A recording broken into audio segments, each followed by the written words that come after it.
In 2021, they ran some studies on families and concluded that 23% of children in the US are living in a one-parent household. That's almost a fourth out of all the kids in this country. And when I saw this stat, it literally blew my mind. And if you're a dad trying to lead a family during these hard times, then you're going to want to stick around for this episode. I can't tell you how important your role as a dad is, not only in your own family, but also in your community and your country. Wherever it is that you live, how you show up as a dad matters and makes an impact on the world at large. Today, I want to go over 10 reasons why families are falling apart and how you as a family leading man can combat them so that we can stop contributing to this statistic. Let's go.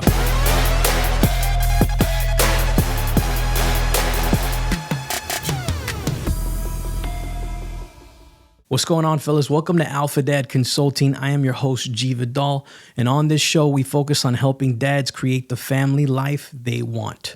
Today, we are talking about the importance of the nuclear family, and I'm going to go over 10 reasons why I believe they are falling apart, not only in our world as a whole, but in the U.S. in particular.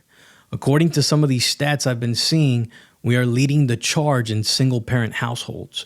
And that's not exactly something to brag about as a country. And if you're watching this or listening to this and you grew up in a single parent household, please understand that I'm not ragging on you by saying that. You might have ended up just fine and your mom or dad is your hero, and that is all great and awesome. I'm glad that it worked out for you and you were able to make it, but there are many men out there who did not have that same experience. Sadly, a lot of them are in prison right now. And even given your situation, if it was up to you, I would bet that you would have preferred to have your mom and dad both in the home growing up. Would life have been perfect? No. But just by growing up with the support of both your parents, it would have given you a massive advantage. So let's go ahead and get into this list and see what you guys think about this. But before I do, though, if you enjoy this type of content, hit the like button and subscribe if you're watching on YouTube. And if you're listening to the podcast, please consider leaving me a review. Now, let's get into number one. Number one is a failing marriage. The very first relationship kids get to witness is that of their mom and dad. If mom and dad always fight and disrespect each other, what sort of impression about relationships and marriage are the kids downloading? It ain't a good one, I can tell you that. Now, a marriage can fail for so many reasons, and I'll definitely make a video surrounding that topic so we can go more in depth. But one big reason that I see marriages fail is due to interest versus commitment. My mentor growing up, who I call Pops, asked me this question one time. What does it mean to be in love with your wife? I couldn't really find a rational answer at the time. I just sort of listed out emotions, talking about the way I felt around her, how I feel about her. And he stopped me as I ranted on and he put it to me like this. Look, it's one thing to say that you love the Army, but it's an entirely different thing to say that you're in the Army. When you're in something, you are committed, not just interested. That has stuck with me in my marriage for so long now. Most people that are married right now and are struggling are not committed to one another. We recite these vows through sickness and in health till death do us part. Yeah, it sounds awesome, but are you committed to following through? I'll have young married couples say to me sometimes, we've tried everything, I just can't do it anymore. And they've only been married for like 2 to 3 years. Our modern day culture has taken the beauty and benefits of a marriage and has made it easy for people to express interest in getting married without understanding the commitment you are going into. That's a bad foundation to lay for a family. Like building your dream home on sand, it's not gonna hold up when the storms come. It's all right, G, if it doesn't work out, we can just get a divorce, which is reason number 2 on my list. Divorce. Man, I hate this word so much because it's become such a common thing nowadays. And it has been the cause of so many broken homes, so many children out there missing out on the nuclear family experience simply because their parents took the easy road out. Now, I'm not saying that in some cases it's not an option. Of course, if there's physical abuse or psychological abuse of any kind, it's not a relationship you want to continue being in. But if we do our due diligence of finding the right spouse and not getting caught up in just the feelings, chances are you won't get put into a situation where you marry a psycho. I've met many men who did not do their due diligence when it came to selecting the woman that they married and ended up precisely with a narcissistic psycho, a woman who verbally abused them and emasculated them at every turn. And it was that woman that put divorce on the table, and on top of that ended up with full custody of the kids. I'm sorry to say this to you fellas, but the court system absolutely hates you as a dad. The woman can literally say that you raped her or abused the kids without any evidence to support it, just a mere allegation, and destroy your entire life and reputation. Divorce is a horrible thing, and the best way to combat it is to not take marriage lightly. View it as a lifelong commitment and make sure that the woman you are committing to is worth your commitment.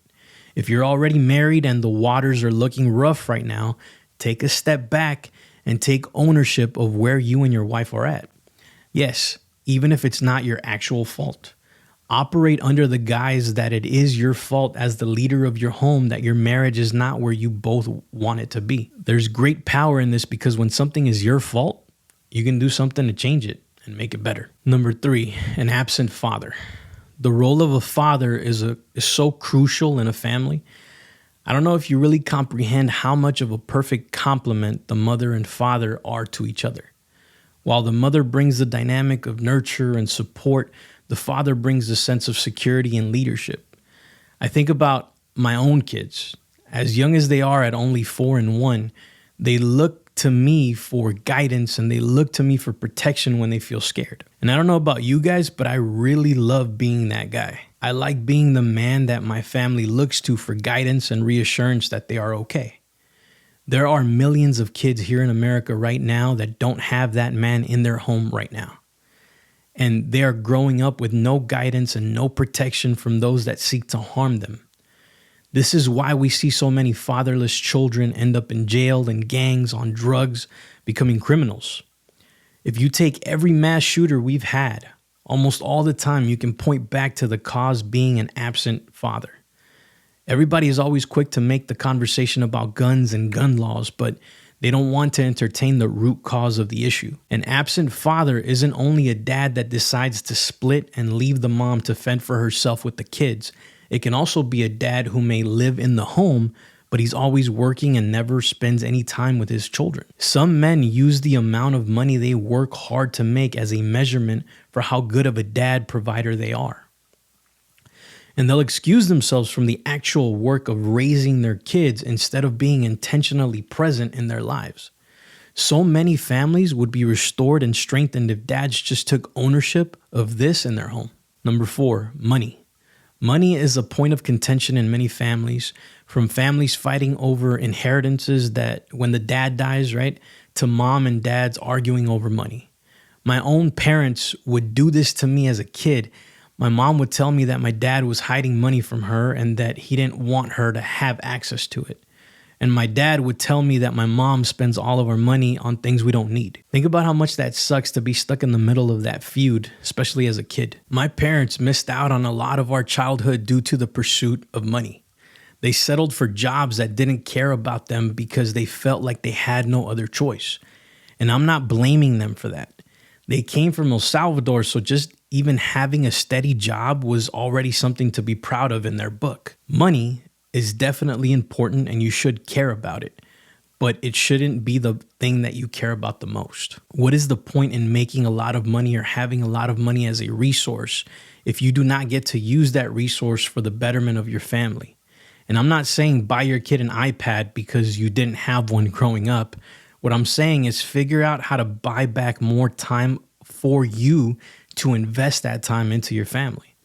Imagine if you made enough money to eliminate the problem of not having enough money, where if something like a carton of eggs or a tank of gas gets expensive, it doesn't faze you because money itself does not hold power over you anymore.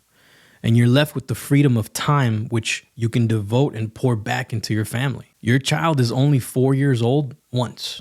And if you miss that year in pursuit of money, that time is gone. Time will always be infinitely more valuable than money because you can't get it back. Number 5, vices. A vice can be defined as a fault, defect, or shortcoming, but I like to call it a consistent bad habit or addiction. When people think about vices, people almost always go to gambling, porn, drugs, and alcohol. And while those are definitely bad habits or addictions, they're not the ones I want to focus on right now. I want to dig a little deeper and look at some of the most common pastimes dads give their time to. For example, video games. This one is hard for me personally because I grew up on video games.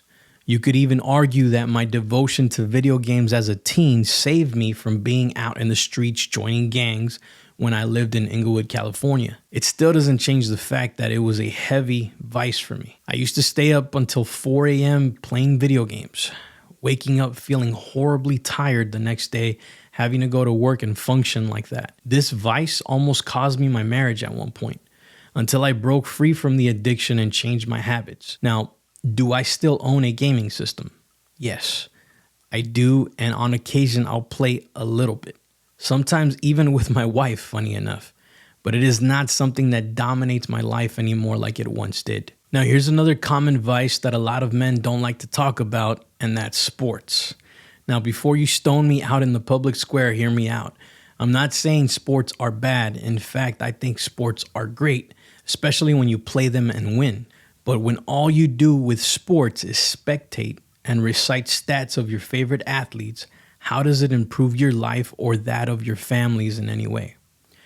There are some dads out there that will complain about not having a great marriage.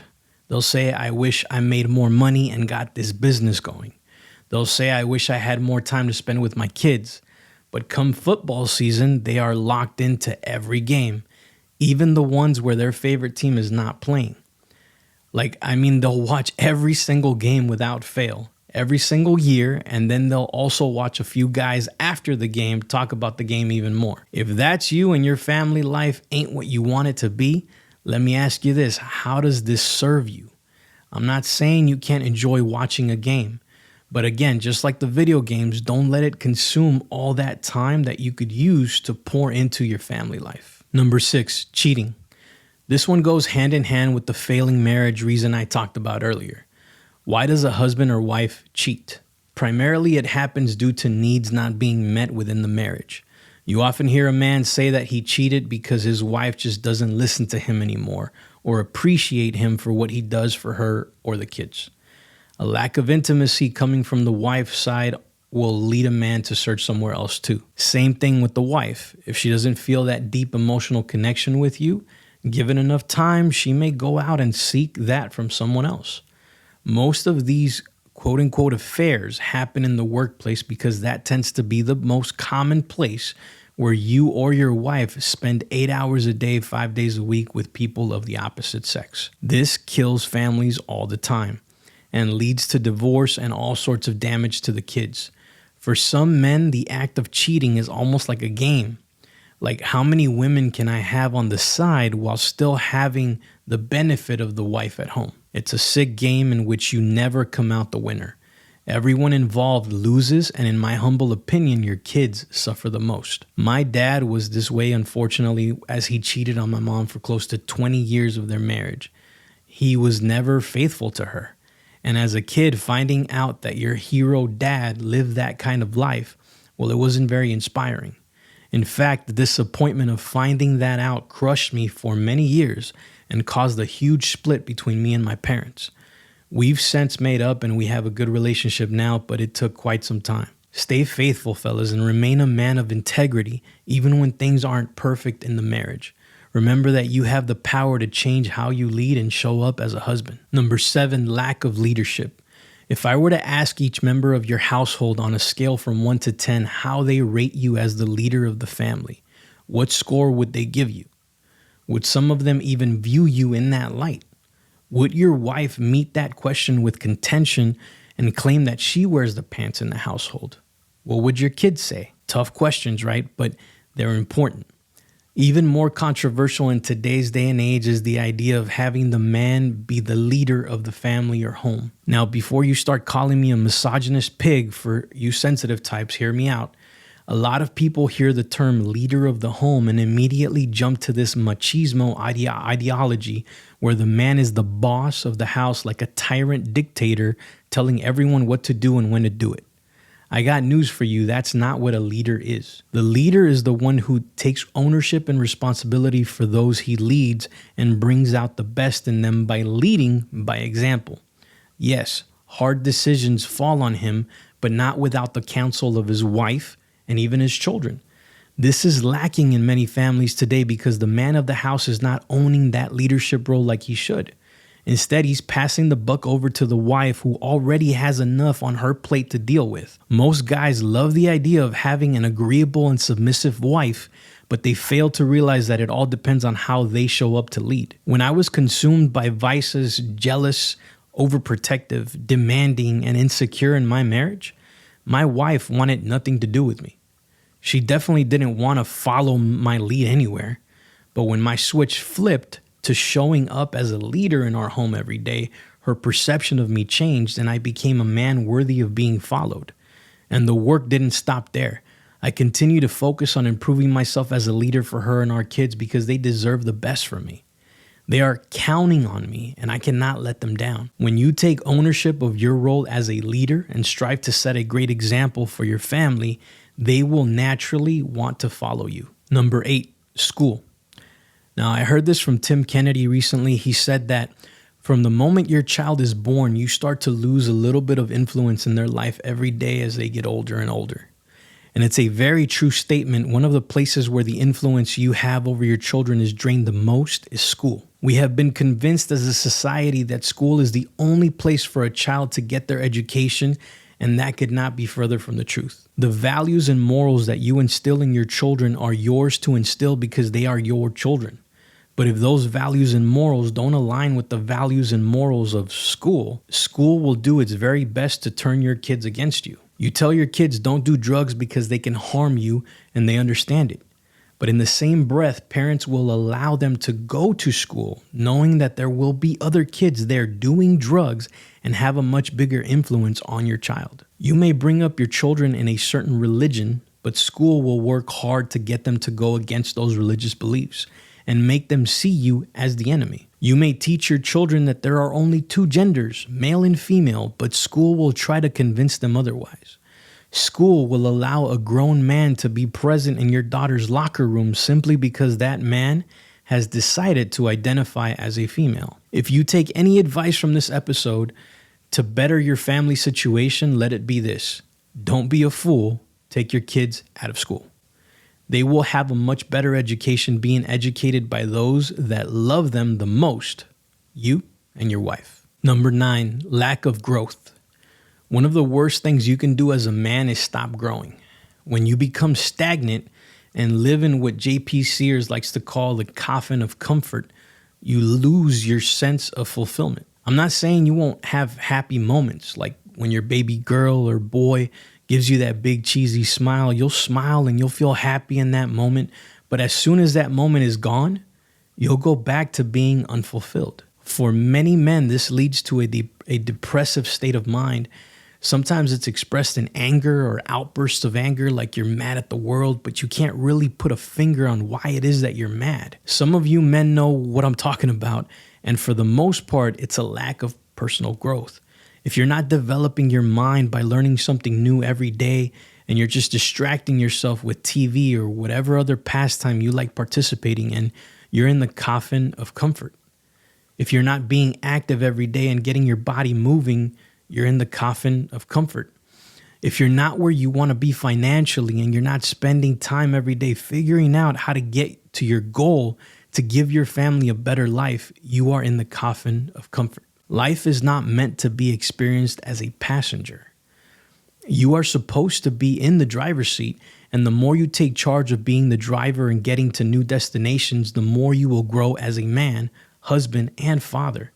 And in your growth, you will inspire others, especially those in your household, to do the same. Your kids and your wife are always watching you. Imagine how much of an impact you will make in their lives if every time they see you, they see a man working hard to better himself every single day. There's a lot of power in that type of influence as a dad Don't let it slip you by. And lastly, number 10, no concern for truth. Given everything that's happened in the past few years in this country with the Rona, the jabs, and everything in between, one thing that I believe is really hurting our families is that we as men no longer have a deep concern for what is true. We've gotten to the point where we'd rather accept comfortable lies than uncomfortable truths. And that in turn has made us and our families weaker. We've stopped questioning things. Instead, we just accept what the talking heads on the TV tell us to believe. If you want to keep your family from falling apart, especially during these times, always seek the truth. Work hard to instill that in your children as well. We've been made to believe that anyone with authority or some gesture of a celebrity is the bearer of truth, and that is far from the truth. You are capable of thinking for yourself and you have common sense. You also have a good sense of what is right and wrong. Don't lose those characteristics, for they will serve you in leading your family well. Many men have lost sight of this and their families are suffering because of it. I'm going to do my part to make sure we always stand firm on what is true in our household. And if you do the same, my brother, then I have faith that our families will be all right. If you're watching on YouTube, leave me a comment below and let me know what your thoughts are on what we covered. Let me know which reasons I missed and what solutions you have to help us all get on track. All right, my fellow Alpha Dad, that's going to wrap it up for this week's episode. I'll catch you on the next one.